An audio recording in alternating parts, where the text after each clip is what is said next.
Science complete होती है। Science के अंदर मानव रोग, जिसमें आपसे आपके पक्का मलेरिया है, हेपेटाइटिस है, ये जितने भी आपके हैजा वगैरह है पूछेंगे, छपा हुआ है पेपर में। आगे बात करें हिंदी। हिंदी को मैं थोड़ा सा ज्यादा ही पीछे पड़ा हूं, इसमें ध्यान रखिएगा। हिंदी में ज्यादा पीछे पड़ा हूं क्योंकि साइंस हो गई आपकी, राजस्थान जीके, इंडिया जीके, ये नोट्स आपको पढ़ने हैं। मैं तो खाली डायरेक्शन दे रहा हूं कि मेरे भाई ये पढ़ लेना, मेरे दोस्तों ये पढ़ लेना, ये पढ़ लेना, ये क्वेश्चन आएंगे। I am just telling you the level of paper कि भाई अगले 2-3 दिन कैसा पेपर आने वाला है। मैं ये बताने आया हूं, मैं ये नहीं बताने आया हूं कि मैं आपको डीप स्टडी कराऊंगा अगले 1.5 घंटे में। 1 घंटे में डीप स्टडी नहीं होती है। 1 घंटे में मेरे दोस्त जो है उनको ये बता रहा हूं कि ये पढ़ लेना, ये इंपॉर्टेंट है, ये पेपर का लेवल है, क्योंकि कल से हमारे ऊपर प्रतिबंध लगने वाले हैं, है ना। तो चलो जो संस्था है उनका कहा मानते हैं। तो नोटिस निकाल दिया उन्होंने, इज्जत रह गई, वरना तो मैं तो कहाँ मानने वाला था। बिना नोटिस के तो मैं तो सॉल्यूशन करवाने आ जाता, पूरे राजस्थान में सारी कोचिंग तो डर जाती, मैं सीधा ठोक के सॉल्यूशन करवाने आता। खैर कोई बात नहीं, नोटिस का सम्मान करेंगे, बिना नोटिस होता तो हम करवा देते। मेरे भाई हिंदी के 20 क्वेश्चंस आएंगे और मेरे सभी दोस्त 20 में से 15 से कम तो किसी के होने ही नहीं चाहिए, है ना, सबके इससे ज्यादा ही होने चाहिए। हिंदी में आप लोग 33 में से 30 प्लस तो नंबर लेके आना। कैसे आएंगे सर? अरे आ जाओ, इधर आओ, इधर आओ, डरते बहुत हो। एक तो मेरे प्यारे दोस्त, मेरे प्यारे भाई बहन, आप लोग इतने डरते क्यों हो? मैं हूं ना। देखो सीधा शब्द पहला संज्ञा है आपके सिलेबस के अंदर। संज्ञा लिखा हुआ है? हाँ सर संज्ञा लिखा हुआ है।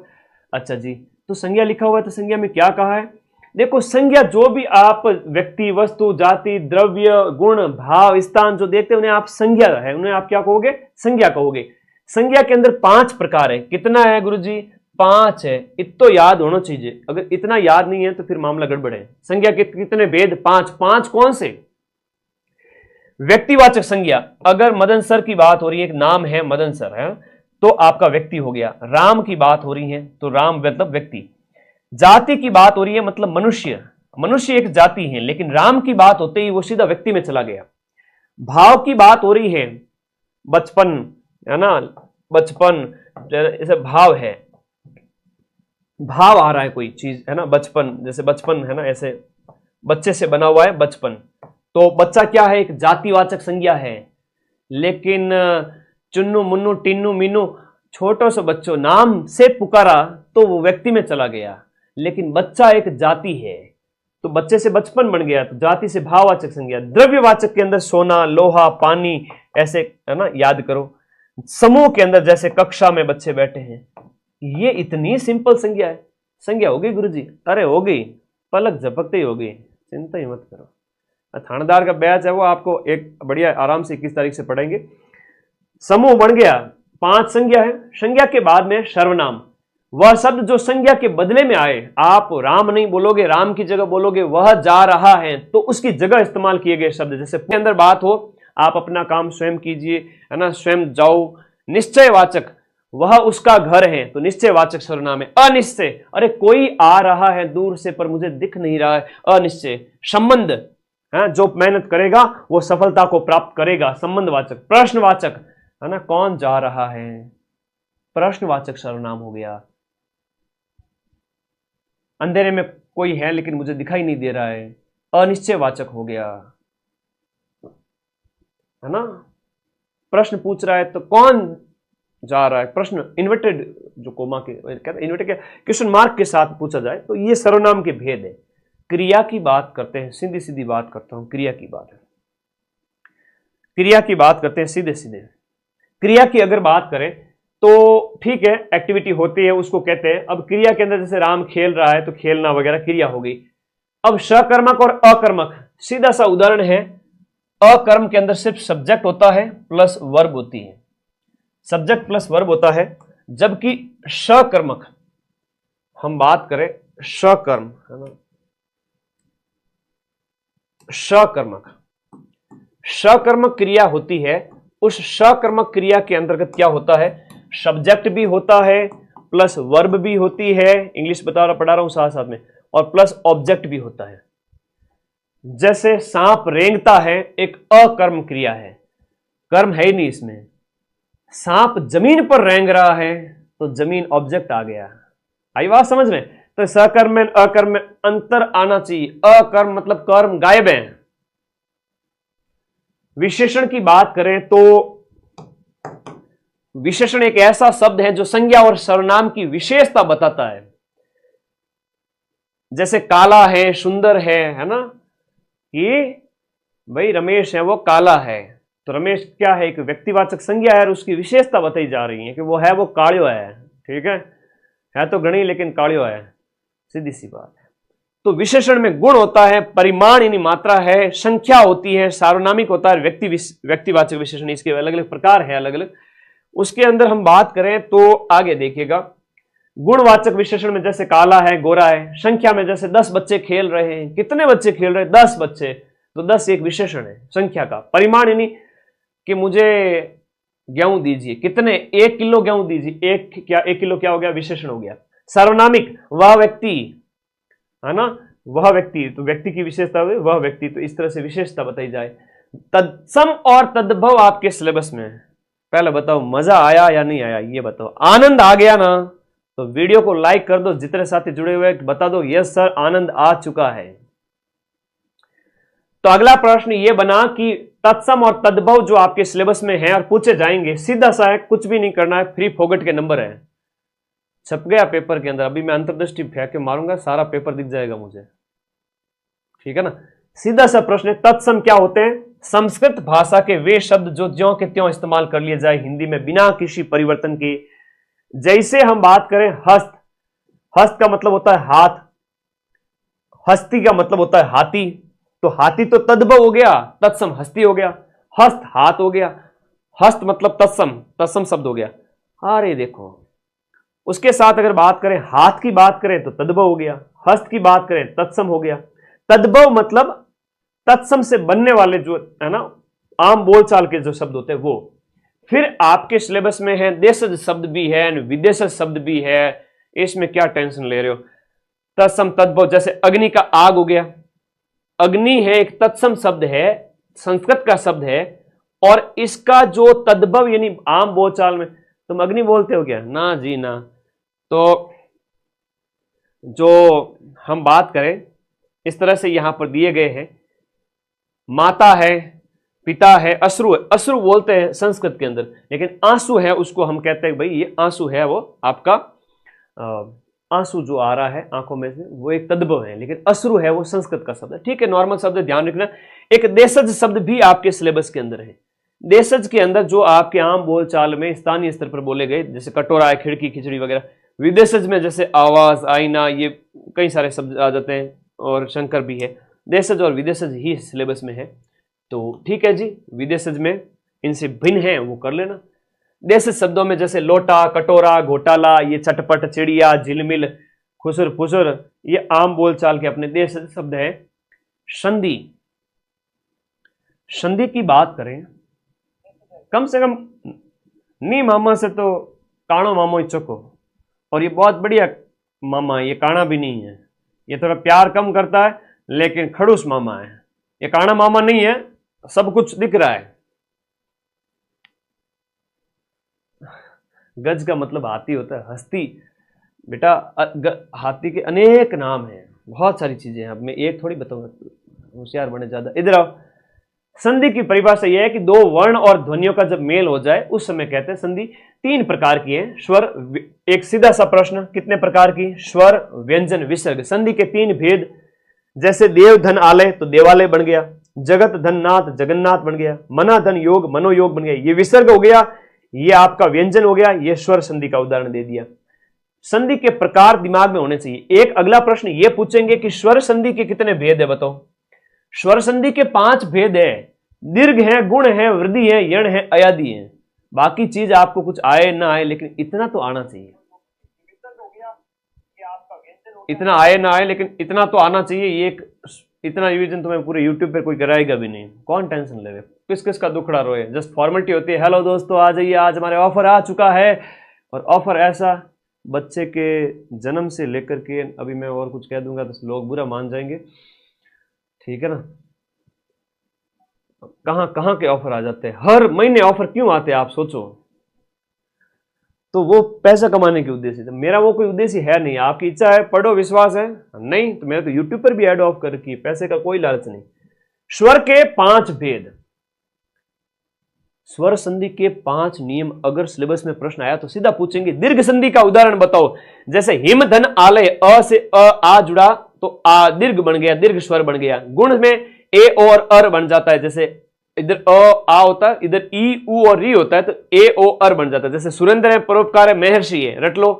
वर्दी के अंदर ऐ और औ की मात्रा आ जाता है। यथे वनौषध, यण संधि में य से य व र आ जाता है। अत्यधिक, स्वागत, पितृपदेश, अय आव, अय आय, अव आव।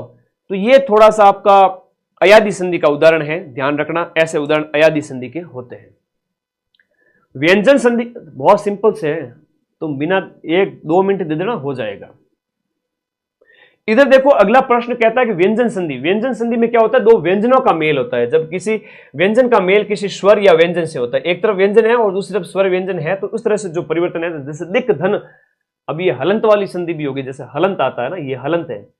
दिक धन गज, दिग्गज। तो ये इस तरह से कई सारे नियम होते हैं, लेकिन अभी नियम पढ़ने का टाइम नहीं है। आप बस ये याद रखना, संधि पहचान लेना कि भाई इसमें कौन सी संधि है, स्वर है या व्यंजन है या विसर्ग, मतलब 2 बिंदी, इसे विसर्ग बोलते हैं। विसर्ग मतलब यह विसर्ग है। धनु धन टंकार तो धनुष टंकार हो गया, निधन निश्चल हो गया, ठीक है। इस तरह से 2 धन शासन ज्यादा पूछा जाता है, दुशासन वाला, निसंदेह वाला ज्यादा पूछा जाता है, विसर्ग के उदाहरण है। उपसर्ग और प्रत्यय नाम की बला भी आपके सिलेबस में है। आपको नंबर दिला देता हूं सीधे से ही। कैसे दिलाओगे सर? उपसर्ग और प्रत्यय के अंदर आपको मूल शब्द को छांटना पड़ेगा। मूल शब्द की अगर पहचान कर ली ना, पूंछ पकड़नी आती है किसकी? अरे भैंस की नहीं रे, पूंछ की बात कर रहा हूं मैं, पूंछ की बात कर रहा हूं।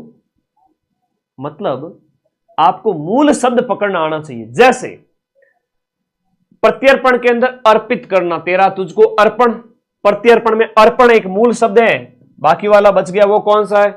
वो शब्द हो गया आपका उपसर्ग। और उपसर्ग हमेशा आगे लगता है और फिर शब्द मूल शब्द के अंदर परिवर्तन जो है उसके साथ जुड़ करके अर्थ में जो है नया जो परिवर्तन आ जाए, जो नया शब्द भी बन जाता है इसमें।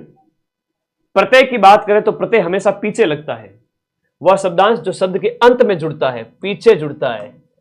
अब जैसे इसमें भी मूल शब्द देखो, समाज है मूल शब्द, समाज क्या है? मूल शब्द है।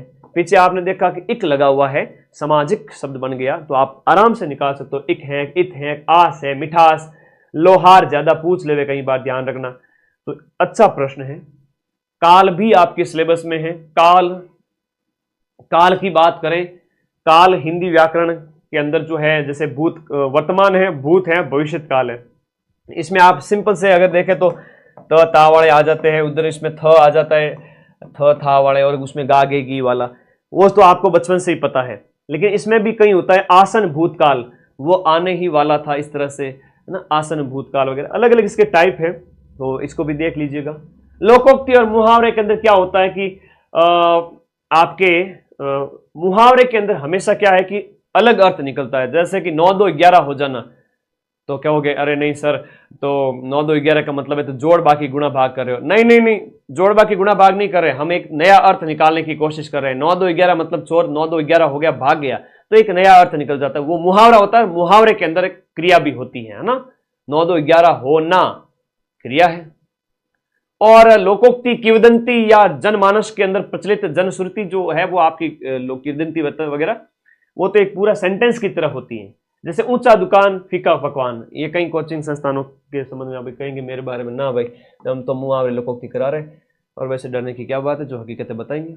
ऊंचे दुकान फीके पकवान केवल बाहरी प्रदर्शन है, ठीक है, कुछ नहीं है बस। अब इधर देखो, नाच न जाने आंगन टेढ़ा, ऊंट के मुंह में जीरा, ये सब क्या है? लोकोक्ति है। मुहावरा में जैसे दांत तले उंगली दबाना, आश्चर्यचकित कर देना, दिन रात एक कर दिया हमने, इधर एग्जाम निकालने के लिए। बाएं हाथ का खेल, बहुत सरल काम होना।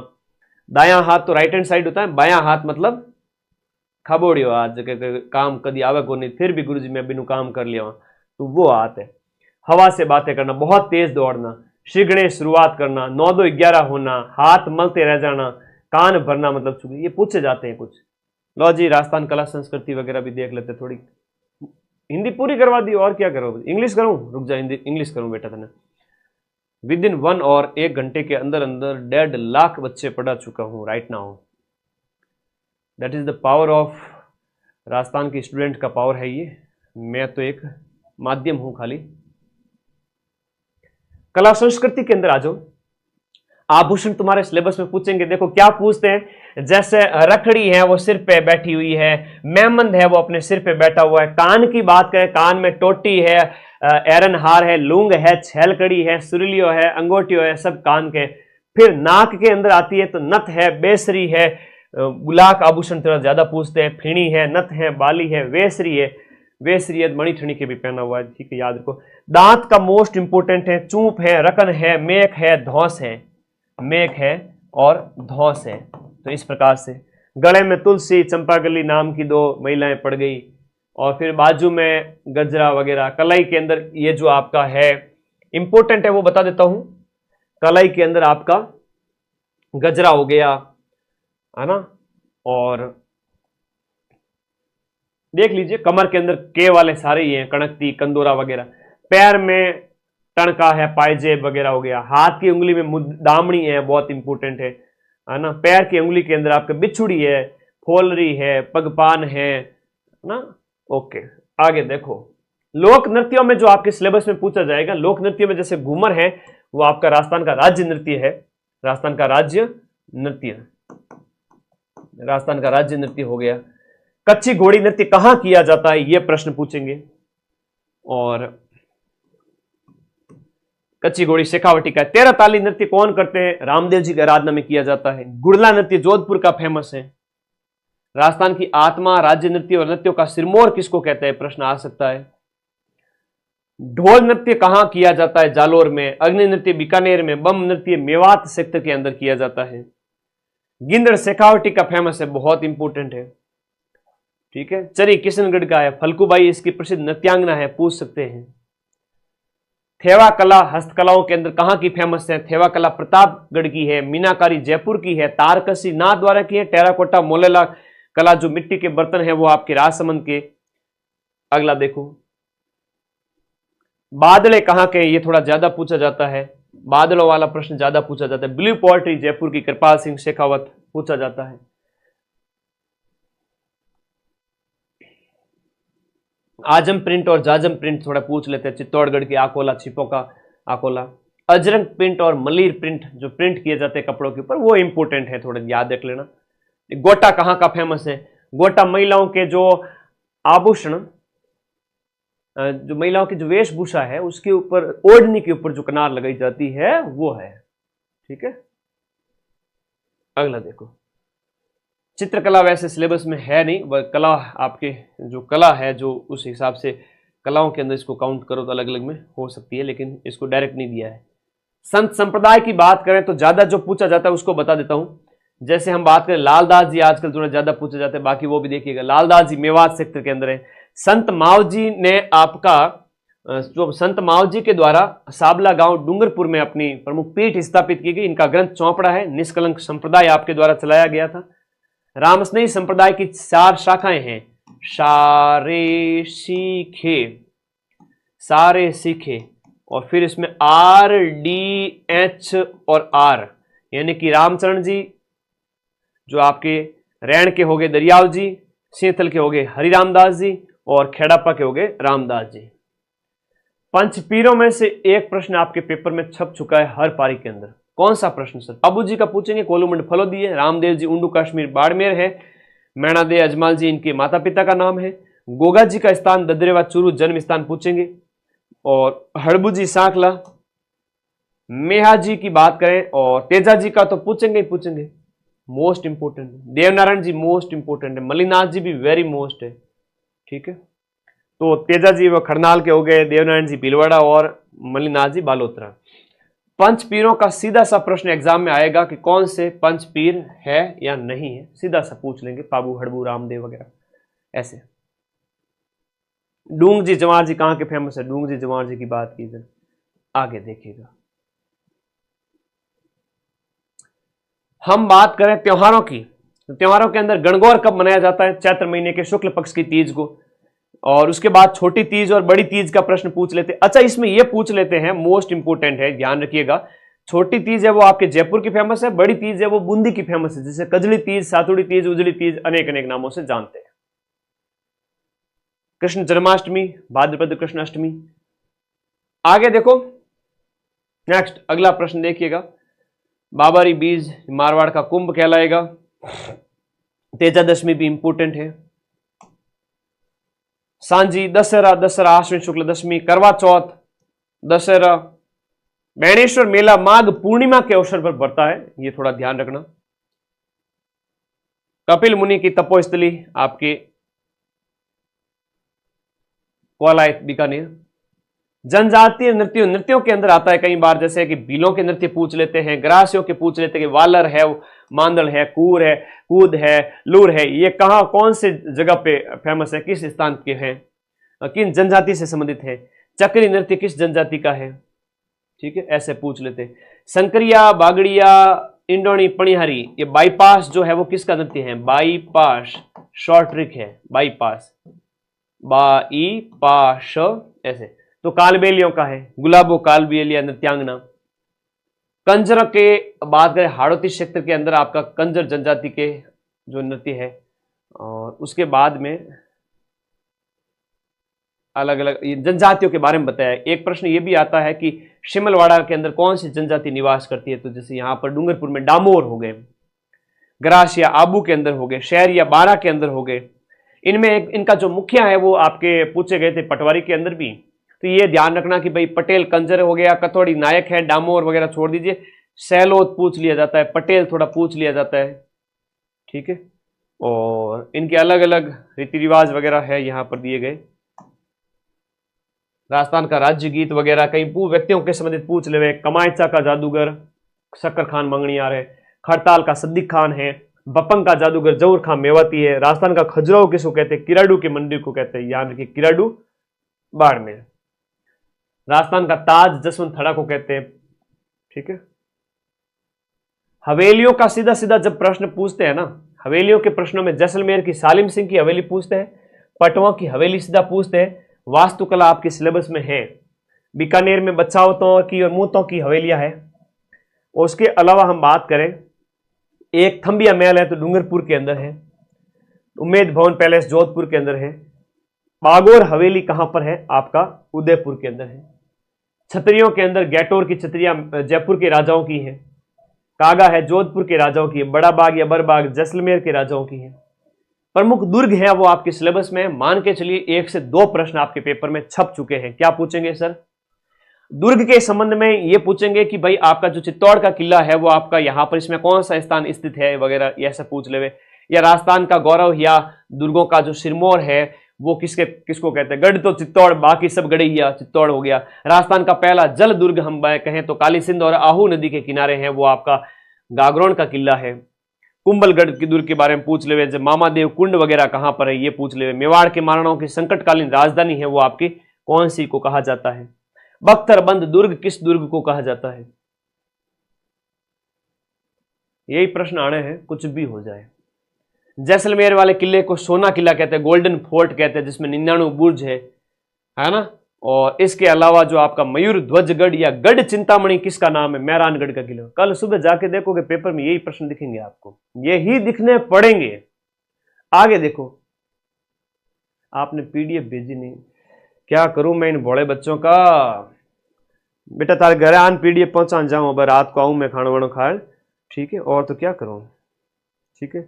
ये टेलीग्राम है, टेलीग्राम में जाने का, और टेलीग्राम में जाने के बाद ऐसे स्क्रॉल करो, ये पीडीएफ पड़ी है, इतनी पीडीएफ पड़ी है, आज सुबह सारी डाल दी, दिख रही।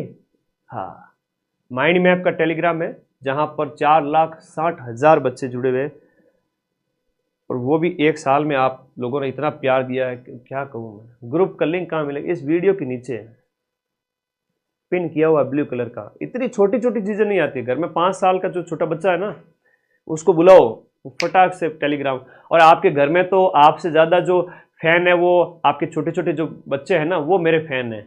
कई बार आप ऐसे वीडियो भेजते हो, मदन चर ऐसे कहते हुए, बड़ा अच्छा लगता है। छोटे बच्चों के दिलों पे भी राज करता हूं मैं। वाह भाई वाह, बढ़िया। जूनागढ़ बीकानेर में है, भटनेर या उत्तरी सीमा का प्रहरी है, ध्यान रखना 52 बुर्ज है इसके अंदर, थोड़ा सा इंपोर्टेंट बता रहा हूं।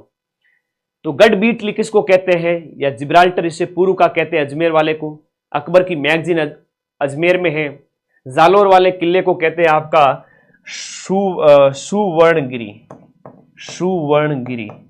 स्वर्णगिरी है तो जैसलमेर वाला हो गया। किलों में से एक प्रश्न आना पड़ेगा और यहीं से आएगा। भैंसरोडगढ़ का किला जिसे राजस्थान का वेलोर कहते हैं, टॉड ने कहा मुझे ये मिल जाए तो मजा आ जाए, ठीक है। मेवाड़ का मुकुटमणि सज्जनगढ़ को कहते हैं, है ना। ये थोड़े इंपोर्टेंट याद रखो।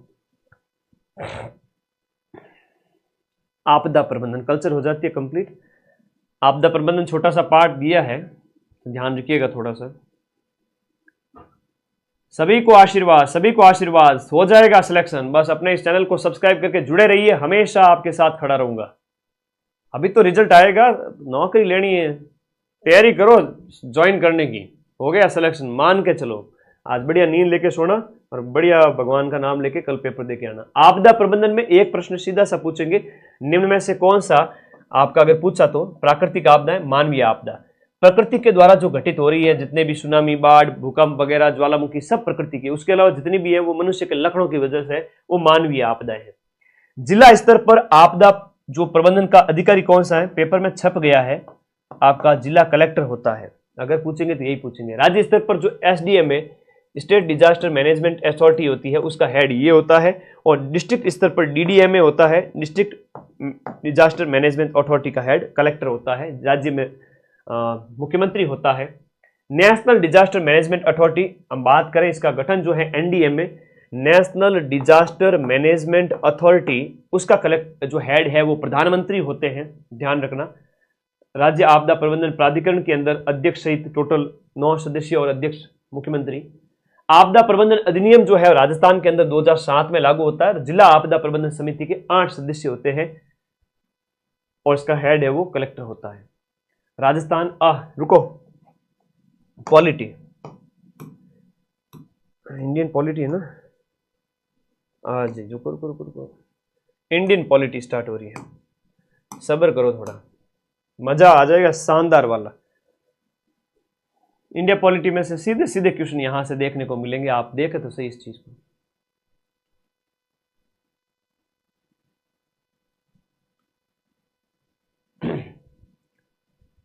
कैबिनेट मिशन की बात करें तो 1946 में इसकी सिफारिश पर भारत में संविधान सभा बनी है।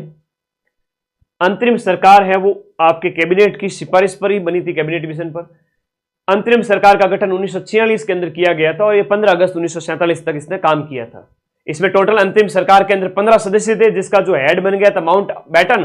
और नेहरू जी को कहा तुम मेरे दूसरे नंबर पे रहो, तो नेहरू जी है वो उपाध्यक्ष बने थे बेचारे, करे तो क्या करे, उसमें आजाद थे नहीं कि आजादी दे देंगे बैठ जाओ, इधर ही मिलेगा, बैठ जाइए, इधर बैठ जाइए आपको मिलेगा, तो उपाध्यक्ष बना दिया इनको अंतरिम सरकार में। कितने सदस्य थे अंतरिम सरकार के अंदर? 15 सदस्य थे। संविधान सभा के अंदर कितनी महिलाएं सदस्य थी? वो भी 15 सदस्य थी। संविधान सभा की पहली बैठक पेपर में छपनी पड़ेगी आपके 9 दिसंबर को, गठन 6 दिसंबर को होता है लेकिन 9 दिसंबर को पहली बैठक है। 260 सदस्य उपस्थित थे। संविधान सभा में टोटल सदस्यों की संख्या पेपर में आ सकता है 389। इनमें से भी 296 निर्वाचित हैं, 93 मनोनीत हैं और चीफ कमिश्नर इस सेक्टर से 4 थे। स्थायी और अस्थायी अध्यक्ष का प्रश्न पेपर में छप गया है, ठीक है, पेपर में छप गया है। राजेंद्र प्रसाद जी स्थायी थे, अस्थायी सच्चिदानंद जी सिन्हा थे। अब मैं कल खोटी बताता उससे बेटर है कि आज इन्होंने रोक लगा के अच्छा किया। बल्लू तो तुम्हारी जेल से कब का फरार हो चुका है, ठीक है। मेरे को भी शौक है पेपर बताने का बच्चों को। आगे आ जाओ,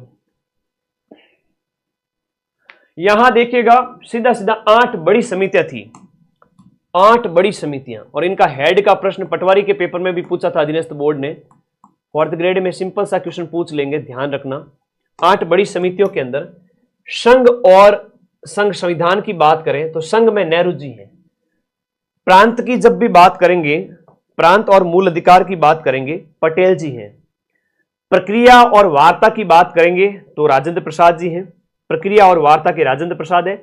संचालन वाला पटवारी में पूछा गया था, संचालन के जो है वो राजेंद्र प्रसाद जी है। लेकिन कार्य संचालन की पूछे तो क से के मुंशी करना, कार्य संचालन में के.एम. मुंशी करना, लेकिन संचालन पूछे तो राजेंद्र बाबू करना, ये इंपॉर्टेंट नहीं है। झंडा समिति के भी राजेंद्र बाबू है, तो राजेंद्र प्रसाद जी इन तीनों के हेड है। प्रारूप वाला तो छप गया है पेपर के अंदर, प्रारूप समिति वाला पेपर में छप गया है। संविधान की विशेषताओं का सीधा सीधा प्रश्न आपसे पूछा जाएगा। क्या पूछा जाएगा सर? संविधान की विशेषताओं में कि भारत का संविधान एक लिखित संविधान है, निर्मित संविधान है, इसमें प्रस्तावना है, हमारे यहां पर ब्रिटेन से संसदीय प्रणाली को अपनाया गया है, इसमें शक्तियों का स्रोत सारा जनता के अंदर है, केंद्र राज्यों के संबंध है, संविधान बड़ा स्पष्ट है, स्वतंत्र निर्वाचन आयोग है, समानता के सिद्धांत पर आधारित है, बंधुत्व का भाव है, संविधान संशोधन में लचीलापन और कठोरतापन अनुच्छेद 368 में देखने को मिलता है, और भी विशेषताएं जहां पर स्वतंत्र न्यायपालिका वगैरह हमारे संविधान की विशेषता है। उद्देशिका में एक प्रश्न यह आएगा कि आपका 42वां संविधान संशोधन अधिनियम के तहत 1976 के अंदर कौन से शब्द जोड़े गए थे? समाजवादी जोड़ा गया था, पंथ निरपेक्ष जोड़ा गया था, अखंडता जोड़ा गया था। एक प्रश्न आपके पेपर में छप चुका है और वो ये है कि भारतीय संविधान को कब अंगीकृत किया गया था, अधिनियमित किया गया था, आत्मार्पित किया गया था? 26 नवंबर 1949 को किया गया था। ये तो आना ही पड़ेगा।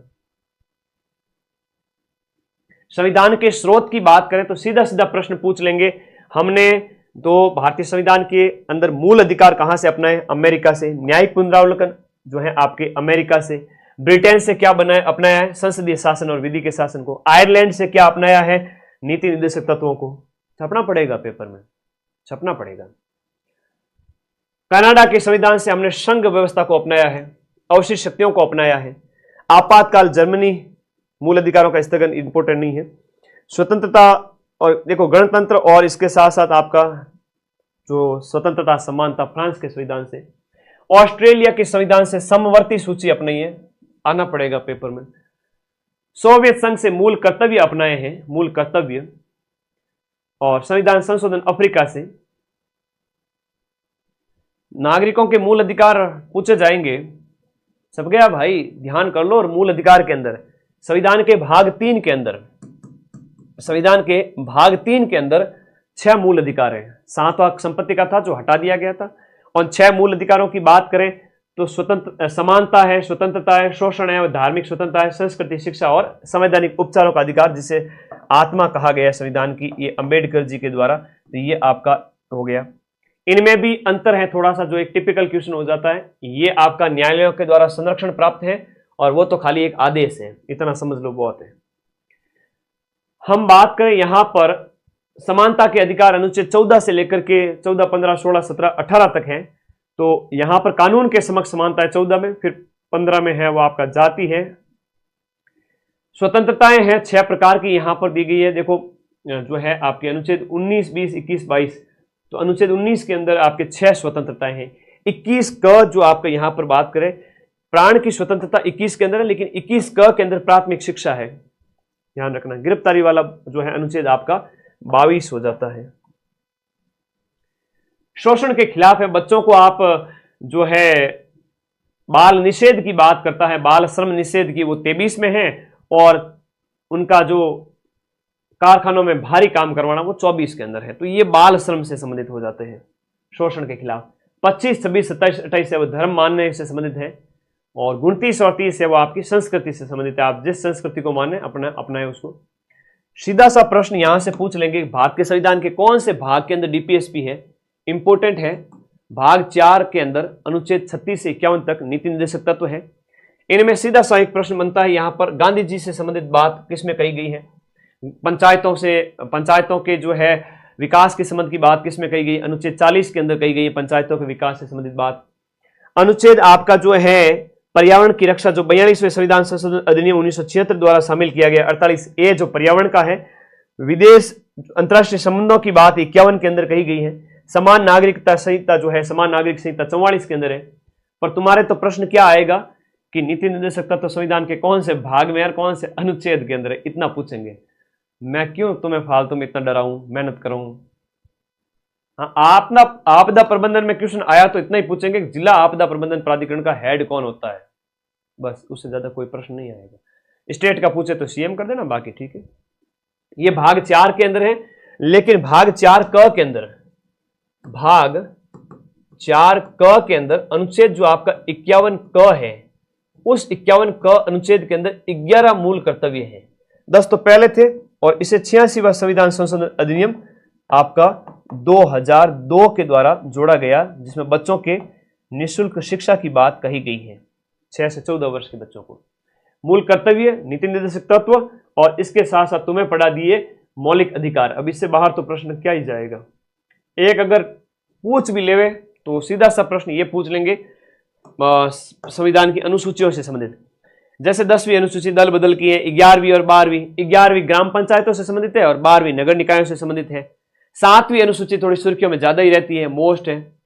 और 7वीं अनुसूची की अगर हम बात करें तो ये क्या है कि आपके विषयों का बंटवारा है केंद्र राज्य के अंदर, ध्यान रख लेना। इधर आपके वही मूल अधिकार के बारे में बताया गया है इसमें, फिर आपका नीति निर्देशक तत्व है, फिर मौलिक कर्तव्य वगैरह है। तो ये अलग अलग भाग हैं संविधान के। एक सामान्य से मोस्ट प्रश्न यहां से बनते हैं जो आपको अभी बोर्ड पे तो नहीं दिखेंगे, लेकिन जैसे मैं पीडीएफ अपलोड करूंगा दिख जाएंगे कि संविधान सभा का गठन कब हुआ था, टोटल सदस्य 389 थे, पहली बैठक कब हुई थी, अस्थायी अध्यक्ष कौन थे, स्थायी अध्यक्ष कौन थे, ये आप पढ़ लेना। अंतिम बैठक 24 जनवरी 1950 को होती है। लागू कब हुआ, अंगीकृत अधिनियमित कब हुआ, ये अच्छे प्रश्न बनते हैं। संविधान का फादर किसे कहते हैं, ये सीधा सा प्रश्न पेपर में छप गया है। ठीक है, आगे आ जाओ। राजस्थान पॉलिटी की बात करेंगे। इधर आ जाइए। अब इंग्लिश, मैथ कुछ और राजस्थान पॉलिटी भी बाकी। राजस्थान पॉलिटी एकदम शॉर्ट में बता देता हूं और बाकी आप लोग एडिंग देखना थोड़ा, ठीक है। सभी पारियों में इसमें से सारे प्रश्न एज इट इज मिलेंगे हर एक पारी के अंदर। राजस्थान पॉलिटी के अंदर बात करें, राज्यपाल पद का उल्लेख अनुच्छेद 153 के अंदर है और 1 नवंबर 7वां संविधान संशोधन अधिनियम 1956 के तहत ये एक से अधिक राज्यों का राज्यपाल हो सकता है, ये बात भी कही गई है। बाकी वाले अनुच्छेद छोड़ दीजिए। राजस्थान के अंदर राष्ट्रपति शासन मोस्ट इंपोर्टेंट है। 67, 77, 80 और 92 4 याद कर लेना, छप गया है पेपर के अंदर। वर्तमान राज्यपाल याद कर लेना, पहले राज्यपाल पेपर में छप गया है, याद कर लेना, आपके गुरुमुख निहाल सिंह। और उसके बाद में आपका सर्वाधिक कार्यकाल वगैरह ये सब बताया गया है। पहले विधानसभा के अध्यक्ष है वो स्पीकर नरोत्तम लाल जोशी थे। वर्तमान में कौन है, आपके वासुदेव देवनानी। पहले निर्वाचित है तो निर्वाचित है वो आपके टीकाराम जी पालीवाल है। मनोनीत पूछे तो हीरालाल जी शास्त्री करना।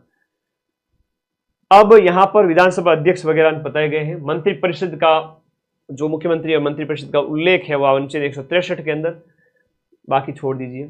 ये अनुच्छेद है वो आपको याद करने की आवश्यकता नहीं है, ये आपकी आगामी परीक्षाओं में कभी जरूरत पड़ी तो काम आएंगे। अनुच्छेद छोड़ देना, पढ़ना नहीं है। हाईकोर्ट 214 के अंदर आपके हाईकोर्ट। राजस्थान हाईकोर्ट के जज वर्तमान में चीफ जस्टिस कौन है, पिछला पूछे तो मनेंद्र मोहन श्रीवास्तव और वर्तमान में पूछे तो के.आर. श्रीराम है, वो आपके चीफ जस्टिस हैं ऑफ राजस्थान हाईकोर्ट है। आगे देखिएगा, इन अनुच्छेदों को आप छोड़ दीजिएगा। प्रथम मुख्यमंत्री यहां पर दिया गया, प्रथम कार्यकाल मुख्यमंत्री का हीरालाल शास्त्री और सर्वाधिक कार्यकाल मोहनलाल जी सुकाड़िया का है। ठीक है, पहली महिला मुख्यमंत्री वसुंधरा राजे है, इंपोर्टेंट है। और अल्पसंख्यक मुख्यमंत्री बरकतुल्ला खान है।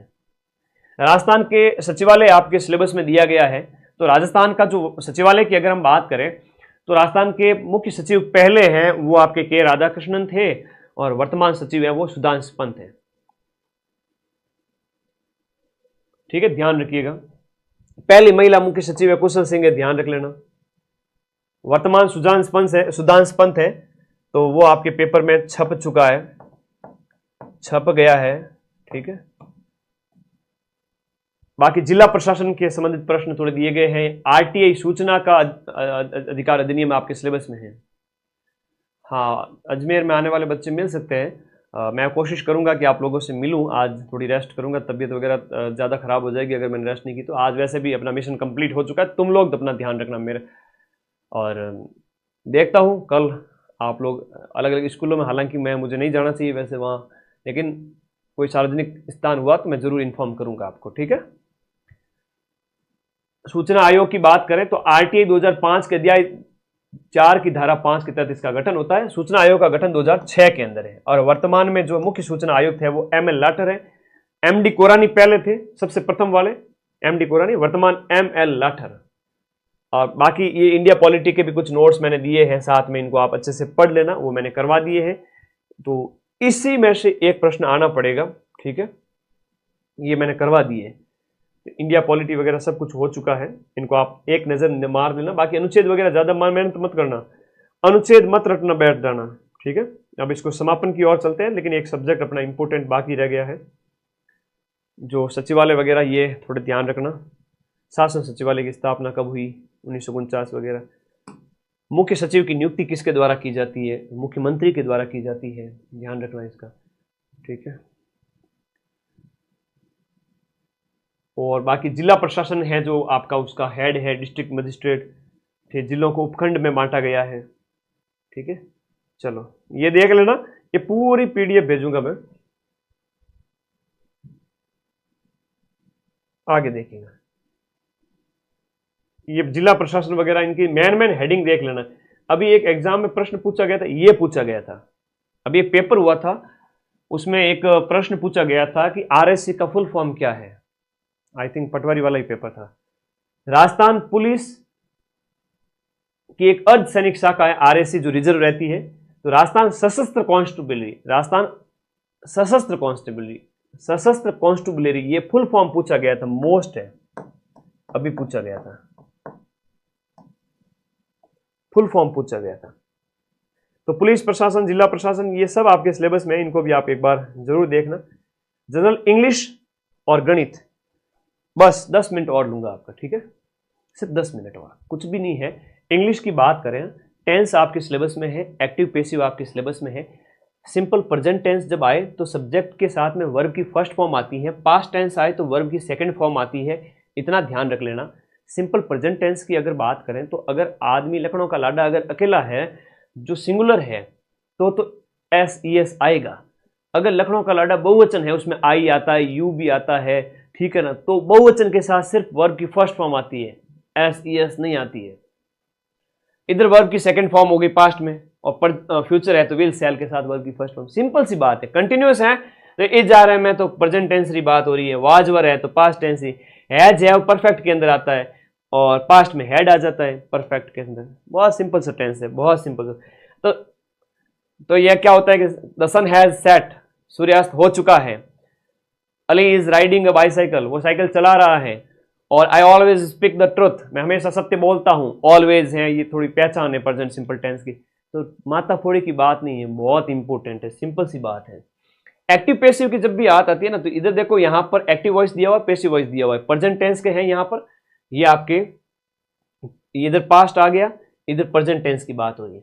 वही सब्जेक्ट वर्ब ऑब्जेक्ट दिया हुआ है, इधर ऑब्जेक्ट हो जाएगा और फिर बाद में आपकी हेल्पिंग वर्ब आ जाएगी, वर्ब की थर्ड फॉर्म आ जाएगी, और फिर वो सब्जेक्ट है वो ऑपोजिट चला जाएगा। तो सीधी सी बात है, I write a interesting book, an interesting book is written by me, passive बन गया, पास्ट हो गया। पास्ट टेंस के अंदर है वो आपका जो है पास्ट टेंस की, अगर पास्ट परफेक्ट है, यहाँ पर पास्ट सिंपल की बात करें, ये रहा past simple, I wrote a book has, यहाँ पर हम बात करें तो इसमें क्या है कि सिंपल पास्ट होगा तो आज वर आ जाएगा, और कंटिन्यूस है तो आईएनजी आ जाएगा, ठीक है जी। सब्जेक्ट वर्ब ऑब्जेक्ट, और उधर पैसिव वॉइस में ऑब्जेक्ट पहले आ जाता है, वर्ब की थर्ड फॉर्म आ जाती है, हेल्पिंग वॉइस। मैंने कई सारे फॉर्मूलेज यहाँ लगाए हैं, आप इनकी जरूर मदद लेवें, बहुत इंपॉर्टेंट चीजें, बड़ी मुश्किल से मुझे मिली ये चीजें। डायरेक्ट इनडायरेक्ट में देखो, भले आपको आता हो या नहीं आता हो, मैं सीधी सी बात आपको बता देता हूँ। डायरेक्ट इनडायरेक्ट के अंदर जैसे यहाँ पर एक तो डायरेक्ट सेंटेंस बोला गया है कि उसने कहा आई एम फीलिंग हैप्पी, मैं खुश जो है हैप्पी महसूस कर रहा हूं। अप्रत्यक्ष रूप से इसको कैसे बोलेंगे कि उसने कहा था, ही सैड, अब इसको जोड़ना भी पड़ेगा तो दैट लगा दिया, तो सैड आया तो दैट लगा दिया, सैड टू आया तो उसको यहां पर टोल्ड कर दिया। अब इस तरह से तो ये इन्वर्टेड जो है क्वेश्चन मार्क में हो गया तो आस्क्ड आ गया, तो इसे थोड़ा अलग अलग इसके रूल होते हैं कई सारे। सिंपल प्रेजेंट टेंस है, यहां पर देखो पॉजिटिव, नेगेटिव और क्वेश्चन मार्क वाला है, ये भी आपके सिलेबस में है। असर्टिव, नेगेटिव सेंटेंसेस वगैरह आपके सिलेबस में है। तो सीधी सी बात है कि सब्जेक्ट है, वर्ब है और ऑब्जेक्ट है, तो सीधा सीधा असर्टिव सेंटेंस है, सीधा सिंपल सेंटेंस है। नेगेटिव बनाना हो तो उसमें नॉट आ जाएगा, हेल्पिंग वर्ब प्रेजेंट वाले की है तो वो आ जाएगी, पास्ट है तो पास्ट वाले की आ जाएगी, और नॉट लग जाएगा उसके साथ में, ठीक है, सीधी सी बात है। क्वेश्चन मार्क बनाना है तो डू डज है तो प्रेजेंट की पहचान है ना, डिड है तो वो आपके पास्ट की पहचान है, क्वेश्चन मार्क बनाने के लिए। हैज हैव है तो प्रेजेंट कंटिन्यूअस वो आगे आ जाएगा, हैड है तो वो पास्ट परफेक्ट वाले में आगे आ जाएगा। देखिए अलग अलग वो हेल्पिंग वर्ब वगैरह थोड़ा ध्यान रखना। अब जो आर्टिकल का प्रयोग करना है ना, जैसे ए एंड द का प्रयोग अगर करें, ए का प्रयोग किस में किया जाता है? कॉन्सोनेंट के अंदर। कॉन्सोनेंट मतलब बात करें सॉरी स्वर के अंदर, जो स्वर नहीं वो व्यंजन के अंदर, व्यंजन जहां भी है वो इसमें आपका ए का प्रयोग। वॉवल मतलब जो स्वर है उनके अंदर आपके एन का प्रयोग किया जाता है। जैसे a an, A E I O U से स्टार्ट होते हैं जितने भी शब्द है उनमें एन आता है। जैसे एन एप्पल हो गया, ए E I O you, orange है, अम्ब्रेला है, ऐसे शब्द जब भी आ जाए आप एन लगा देना। ए ई आई ओ यू से स्टार्ट होने वाले स्वर जो है वो आपके स्वर है, स्वर जहां पर भी आ रहा है वो आपका एन आएगा उनके आगे, ठीक है, एन आएगा, बाकी ए आएगा आर्टिकल। और द की बात करें, द कहां आएगा सर? देखो द में सुपरलेटिव डिग्री है ना, the best, supreme degree, the tallest सबसे लंबा, यूनिक है। जैसे द सन, द सन का मतलब हुआ संसार में सिर्फ एक ही सूर्य है, तो द सन। और जो है आपके म्यूजिकल इंस्ट्रूमेंट्स हैं, जैसे गिटार है तो द गिटार है, द वायलिन है, ऐसे इस तरह से। तो singular and plural nouns to refer to something specific and sometimes something mentioned before. तो स्पेशल कोई हो, जैसे सूर्य की बात हो रही है, गंगा की बात हो रही है, गीता की बात हो रही है, तो मेन चीजें जो है वो यूनिक है, उनके लिए द का इस्तेमाल हो रहा है। तो थोड़ा ध्यान रखना, मैं ए एन डी का थोड़ा बताया मैंने आपको, एन का आपको अच्छे से समझ में आ गया होगा। जो स्वर जो वॉवल साउंड जहां पर आती है, ए ई आई ओ यू से स्टार्ट होने वाले शब्द।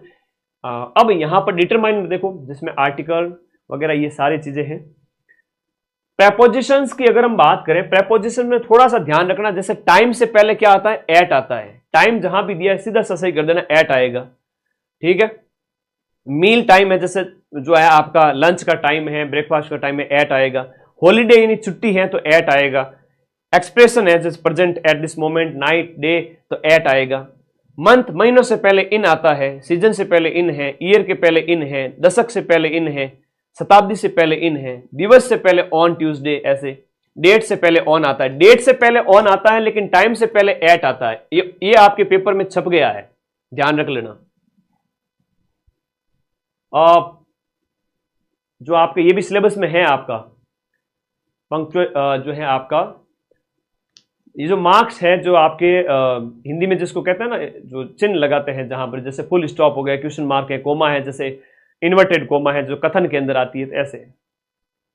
मैथ्स लास्ट एंड फाइनल,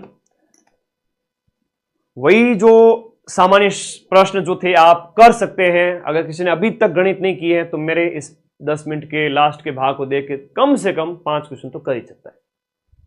इधर देखो, और बाकी अच्छी आती है तो और अच्छा कर लेगा। एक सीधा सा प्रश्न कह रहा है कि एक अलमारी 10,000 में खरीदी गई और 13,500 में बेची गई, तो हानि प्रतिशत कितना है?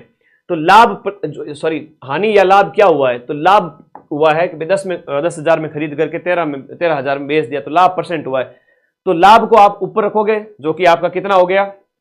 लाभ को हो गया 3,500 का है, क्योंकि 10,000 में खरीद करके 13,500 में बेचा है, तो लाभ ऊपर रखा, और ये आपका हो गया क्रय मूल्य गुणा 100 कर दिया, परसेंटेज आ गया। जब भी प्रतिशत निकाला जाता है 100 से गुणा किया जाता है। इधर देखो, आगे देखो, एक कक्षा में 5 लड़कों का औसत है वो आपका कितना है? 40 है। तो राशियों का योग बटा राशियों की संख्या, 5 गुणा 40 कर लिया, दोनों और 7 लड़कियों का औसत 52 है, तो इन दोनों को गुणा कर लिया, जोड़ दिया और 12 का भाग दे दिया, आ गया औसत। ये लास्ट में गणित के थोड़े प्रश्न हैं, इनका आप जरूर अभ्यास करना। मैंने सारी व्याख्याएं मंगवा करके टीचर से लगवा दी यहाँ पे, ताकि आप लोग लास्ट में अच्छे से अभ्यास करिए। तो सिंपल व्याख्या है, आपको आराम से समझ में आ जाएगी, ठीक है। फिर भी चलिए 5 मिनट थोड़ा डिस्कशन कर ही लेते हैं। किसी व्यक्ति ने 2 वस्तुओं को क्रमशः 10% लाभ और 10% हानि पर बेचा है। जब भी इस तरह का हो, जिसमें क्या हो, जब लाभ और हानि है वो आपका समान हो, उस समय हमेशा लॉस होता है, ठीक है। तो लाभ का परसेंट 110/100 गुणा हानि का प्रतिशत लिख दिया सामने 90/100, तो 99, तो 1% हानि हो जाती है यहां पर। अब देखो 450 का 20% है, प्लस उसमें 160 का 40% है। अब इनमें क्या किया है कि दोनों को यहां पर का है, जो का मतलब गुणा लग जाएगा, का मतलब गुणा होता है। तो 450 का 20 है, तो 20 करके बट्टे में 100 कर दिया, तो ये सीधी सी गणना से आंसर निकल गया है, ठीक है। 100 से गुणा करते हैं कब? जब प्रतिशत निकाला जाता है। भिन्न में अगर बदलना है, यहां पर कह रहा है प्रतिशत को अगर भिन्न में बदलना है तो 100 का भाग देते हैं, इसीलिए 100 का यहां पर भाग दिया गया है। ठीक है, और परसेंटेज अगर निकालना होता तो किससे गुणा करते? 100 से करते। एलसीएम अगर 60 है और दो संख्याओं का एचसीएफ है वो आपका 10 है, तो उसमें से पहली संख्या अगर 60 है, सॉरी 20 है, तो जो एलसीएम है वो आपकी जो है एलसीएम और एचसीएफ बताया गया है कि कितनी है। तो देखो 60 तो एलसीएम है, तो देखो पहली गुणा दूसरी और एलसीएम एचसीएफ, इस तरह से ये फॉर्मूला रहता है, इसको आप रखोगे तो 30 आंसर आ जाएगा। 1000 रुपए पर 3 साल के लिए साधारण ब्याज का जो है वो परसेंटेज कितना, साधारण ब्याज कितना होगा, तो ये फॉर्मूला लगाओगे मूलधन दर और समय का और बटे 100 करोगे तो आपका ब्याज आ जाएगा। श्याम किसी काम को 20 दिन में करता है और राम उसी काम को 30 दिन में करता है, तो a इंटू बी बटा 1 प्लस बी, 20 इंटू 30 बटा 20 प्लस 30, तो 12 दिन आ गया। पिता अपने पुत्र की आयु से 3 गुना बड़ा है और यदि पुत्र की आयु 12 वर्ष है और पिता की आयु 3 गुना है यानी कि 36 वर्ष है, तो 5 साल बाद कितनी होगी? तो 36 में 5 जोड़ दो। आकाश से 120 किलोमीटर की दूरी पार करने के लिए कितने घंटों का समय लगेगा आकाश को, यदि उसकी चाल 10 किलोमीटर प्रति घंटे है? तो समय निकालना है तो दूरी बटा चाल कर लो, 120 में 10 का भाग दे दो तो आ जाएगा 12 घंटे। ए का वेतन बी के वेतन से 25% अधिक है, तो ये फॉर्मूलेज आप लोग थोड़ा आराम से, मैंने सारी व्याख्या लिख दी है सबसे लास्ट में, अच्छे से इनका अच्छे अभ्यास करना। ये सिंपल क्वेश्चन है वो गलत मत करना। और नया बैच अपन स्टार्ट कर ही रहे हैं, कब? 21 तारीख से। सभी बच्चे ज्वाइन कर लेना, 21 तारीख को आप सभी का स्वागत है। गणित वाले प्रश्न तो मैं कॉन्फिडेंट करने के लिए मैं लास्ट में ऐड कर रहा हूं, ठीक है, ओके। ये टेलीग्राम ग्रुप में भेज रहा हूं। हम कई सारे बच्चे कहेंगे सर टेलीग्राम में कैसे मिलेगी, तो नए बैच अपने सीटी के, आरएसपी के, सब इंस्पेक्टर के सारे 21 तारीख से स्टार्ट हो रहे हैं आपके 4th ग्रेड के बाद में। मैंने मेरी तरफ से मेहनत की है, दिन रात एक किया है, अब आपको उसका फल मिलेगा। जब भी मेहनत करता हूं मैं बहुत ज्यादा उसका रिजल्ट पॉजिटिव ही आता है।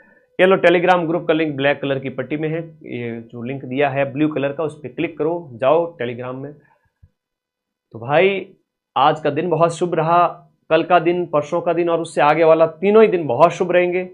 आप लोग बढ़िया पेपर देके आओ और 21 तारीख को आपका स्वागत है। और पढ़ाएंगे आपको जब तक रिजल्ट नहीं आ जाता। ऐसा नहीं है कि आपकी मंजिल है वो आपकी 4th ग्रेड ही है, ऐसा तो नहीं है ना। ओके, टेलीग्राम ग्रुप ज्वाइन कर लो। चलिए, ये नोट्स जो थे वो मैंने आपको पढ़ा दिए हैं।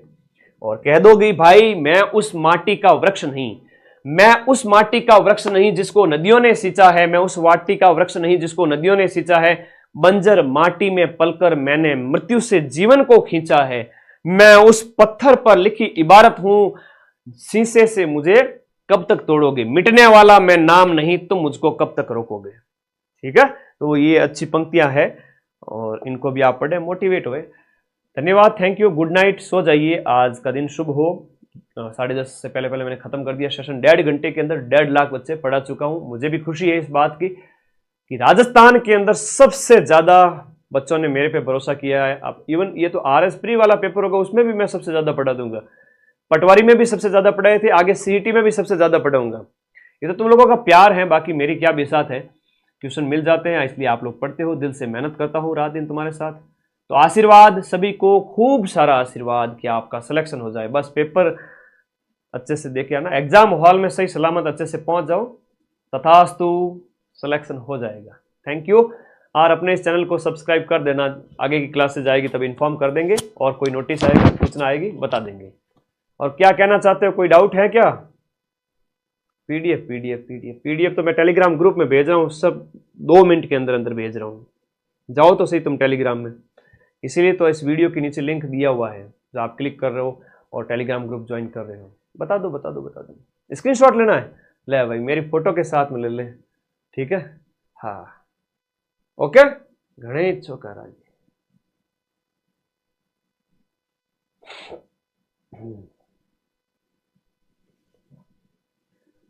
देखो शरीर ने साथ नहीं दिया, मतलब ऐसा होता है ना जब आप शरीर से ज्यादा काम लेते हो, तो भी हमने लगातार मेहनत की भाई, बच्चों के लिए बार बार क्लास लगाई हर एक चीज की। अब ठीक है, अच्छा लग रहा है कि पेपर हो गया और कल से पेपर स्टार्ट हो रहा है, पूरा कंटेंट दे दिया। टेलीग्राम में जाओ, सारी पीडीएफ पढ़ी है। इस पीडीएफ से क्वेश्चन मिलने पड़ेंगे, मैं कह रहा हूं 75+ क्वेश्चन इस पीडीएफ से मिलने पड़ेंगे। कहां जाएंगे प्रश्न? 2 घंटे में इसका रिवीजन कर सकते हो। भेज देता हूं टेलीग्राम में, पढ़ लो। धन्यवाद, थैंक यू। आप सभी का सिलेक्शन हो जाए। शुभ रात्रि, थैंक यू।